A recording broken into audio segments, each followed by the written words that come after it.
It is common for locals in Kabale region to have at least a small piece of land for domestic cultivation. Indeed, this explains why the district is one of those that contribute to Uganda's food production with its staple, the Irish potatoes. And in 1999, after different research reports confirmed that deciduous fruit tree growing could flourish in this region, many peasants were encouraged to give it a try. By 2003, hope dwindled because of the small number of farmers who had embraced apple growing. Later, an apple village was formed to consolidate all the growers in one area, and this has renewed hope for the cash crop. NTV visited different farmers in the apple village. Arias Tumwesije is one of those growers who are now experts at what they do. Since the farmers received the first seeds, there has been no more assistance from the programs like NADS to help them acquire the expensive agricultural materials. It's very expensive because 1 kilogram of seed apple costs around 1 million. Besides, their profits are affected by other challenges. These fruits which you are seeing, they are liked by birds. So if you don't scare away the birds, they can ruin the whole garden. Can talk now like in dry season, where the fruits are there and we need water. There is no water.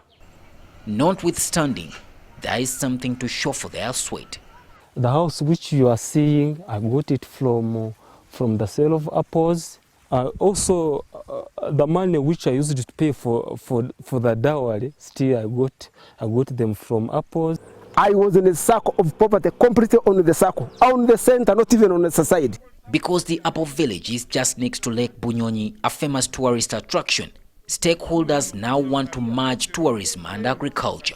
But how? If a Muzungu could come and stay here and enjoy the fresh apples from the gardens, fresh pineapples, that could be a very good idea. And we have the lake down here. Besides apples, tea estates have started to escalate to improve the economic diversification. When it has all matured, it is tea, enough actually to feed about 2 factories. Once these factories are built, we are able to have employment for our own youth, for our own people.